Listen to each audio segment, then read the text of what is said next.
Good morning everybody. आज हम लोग इस वीडियो में बात करेंगे कि आखिर इंटरमीडिएट में कौन सा सब्जेक्ट लें, किस स्ट्रीम में हम लोग जाएं, जैसे साइंस लें, आर्ट्स लें या फिर कॉमर्स लें। अगर साइंस लें तो क्यों लें, आर्ट्स लें तो क्यों लें। देखिए, जब हम अपने टारगेट को जानते हैं ना, तो उस काम को करने में बहुत मज़ा आता है, इंटरेस्ट आता है और वो काम भी बहुत अच्छे से होता है। तो हम लोग जानेंगे कि साइंस आखिर क्यों लें। अगर यह जान कर लेंगे तो बहुत मज़ा आएगा पढ़ाई में। देखिए, अगर आपके अंदर में कौतूहल हो, एक्साइटेशन हो कुछ जानने का, जैसे यह दिन और रात कैसे होता है, सूरज का निकलना या डूबना क्या है, सूरज के धूप का कम होना ज़्यादा होना, रंग का बदलना क्या है, या जानना हो कि यह प्रकृति, लॉ ऑफ नेचर, प्रकृति के नियम क्या हैं। अगर आपके अंदर में बहुत सारे इस दुनिया का आसपास के फिनोमेना, घटना को देख करके मन में बहुत सारा क्वेश्चन आता हो तो ज़रूर आप साइंस लीजिए। मतलब आपको साइंस की ओर जाना चाहिए, ये इंटरेस्ट की बात है। अगर इसके बाद दूसरा जो इम्पोर्टेंट बात है वो ये है कि अगर कैरियर की बात किया जाए, इसके आधार पर क्या आगे फर्दर फ्यूचर में इसका प्रयोग है, जीवन यापन इसके आधार पर कैसे होगा, तो बहुत सारा ऑप्शन है इसके अंदर में, हम उस आधार पर भी देख सकते हैं। जैसे अगर आप साइंस पेपर से एडमिशन के लिए जाएंगे तो ये दो ग्रुप में होता है। फर्स्ट ग्रुप होता है पीसीबी, एक ग्रुप है PCB, physics chemistry and biology, और दूसरा ग्रुप है PCM, physics chemistry and mathematics. अब ये अच्छा, इसके अलावा भी अभी एडमिशन के समय में आपको दो और सब्जेक्ट दोनों में कॉमन लैंग्वेज का रहेगा। तो हम लोग कैरियर के आधार पर इसको देख रहे हैं, तो इसमें क्या कैरियर, और देखेंगे हम लोग कि इसमें क्या कैरियर है। देखिए, अगर आप साइंस ले लिए, अब उसमें उलझन है कि कौन सा लें। तो देखिए, अगर आप डॉक्टर बनना चाहते हो तो आपको बायोलॉजी लेना चाहिए, और आप अगर इंजीनियर बनना चाहते हो तो आपको मैथमेटिक्स लेना चाहिए। जनरली हम लोग इतना ही बात जानते हैं कि चलो इंजीनियर बनना है तो मैथ ले लो, डॉक्टर बनना है तो बायोलॉजी लो। नहीं दोस्त, इसके अलावा भी बहुत सारा ऑप्शन है, बहुत सारा कैरियर है जो आप बायो के आधार पर या मैथ के आधार पर हम लोग ले सकते हैं। हम लोग जानते नहीं हैं। चलिए हम लोग जानते हैं, बहुत सारा ट्रेडिशनल है और बहुत सारा डिजिटल, ट्रेडिशनल से हट के है, मॉडर्न है। तो आइए हम लोग चर्चा करते हैं। सबसे पहले पीसीबी, फिजिक्स केमिस्ट्री बायोलॉजी लेने पर, बायोलॉजी लेने पर क्या आगे कैरियर है इस ग्रुप में। देखिए, बहुत सारा कैरियर है। जैसे हम लोग एमबीबीएस कर सकते हैं, ये तो हम लोग जानते ही, डॉक्टर बन सकते हैं। डॉक्टर में भी बहुत सारा, जैसे कुछ लोग कहते हैं एमबीबीएस बनना बहुत हार्ड है, कंपटीशन हार्ड है या बहुत लिमिटेड सीट है, तो नहीं, सिर्फ एमबीबीएस ही डॉक्टर का मतलब बनना मेन टारगेट, मेन बात नहीं है, और भी सारा है इसके अंदर में। जैसे आप बीडीएस बन सकते हैं, डेंटल जो डेंट का जो काम होता है, दांत का जो काम होता है, जो डॉक्टर होते हैं उसको डेंटिस्ट कहते हैं, वो बीडीएस की पढ़ाई होती है। ईएनटी की भी पढ़ाई होती है।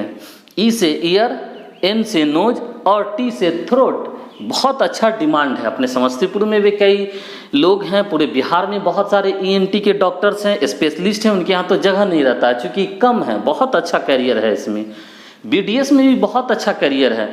बहुत, एक दांत तो कम लगता है लेकिन बहुत इसका स्कोप भी है, फ्यूचर भी है आने वाले दिनों में। तो इसके बाद आप BAMS कर सकते हैं, जो उभरता हुआ एक कैरियर है मेडिसिन के लाइन में। Bachelor of Ayurvedic medicine and surgery, Ayurvedic का तो ज़माना ही देख ही रहे हैं आप। बहुत सारा फील्ड है जो आयुर्वेद पर काम कर रहा है। आयुर्वेद के उपचार को, उस पद्धति को अपना करके मेडिसिन बनाया जा रहा है। तो इसके बाद आप, इसके अलावा भी है जैसे BHMS, bachelor of homeopathic medicine and surgery, तो आप ये भी कर सकते हैं। जैसे है यूनानी मेडिसिन का भी बहुत क्रेज है, बहुत डिमांड। यूनानी पद्धति से जो चिकित्सा पद्धति है उसको कहते हैं BUMS, बैचलर ऑफ यूनानी मेडिसिन एंड सर्जरी। आप बीएससी भी कर सकते हैं इसमें, आगे चल के बायोलॉजी से कर सकते हैं, फिजिक्स से कर सकते, केमिस्ट्री से कर सकते हैं, दो तो अच्छा ऑप्शन रहता है इसमें। आप इसके अलावा बायोटेक भी कर सकते हैं, बहुत सारा बायोटेक का भी बहुत डिमांड है, इसके अंदर में बहुत सारा दवा वगैरह जो बनता है वो सब टेक्नोलॉजी जितना है, कौन सा किस मात्रा में होगा वहाँ इस सब का कैरियर बनता है।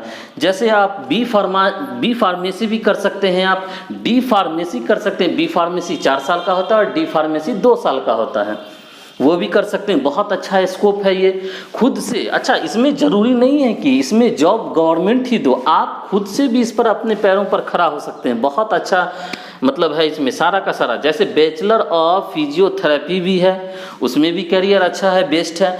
और नहीं तो आपको अगर टीचिंग भी पसंद हो, बायोलॉजी से भी टीचिंग, आप लेक्चरर बन सकते हैं, प्रोफेसर बन सकते हैं, रीडर बन सकते हैं, बहुत सारा है इसमें भी। आप अलग से भी खुद से भी पढ़ा सकते हैं, आप अच्छा स्कोप है, आप इन सब में जा सकते हैं। ये अपना कैरियर है बायोलॉजी अगर लेते हैं तो। और इसके अलावा भी बहुत सारा हम बताएंगे अभी आपको। ये तो अपना ट्रेडिशनल है जो बस होता आ रहा है वर्षों से, परंपरागत है ये। अभी मॉडर्न युग में तो इतना बहुत बड़ा प्लेटफॉर्म है आपके साथ, अगर साइंस से करते हैं तो।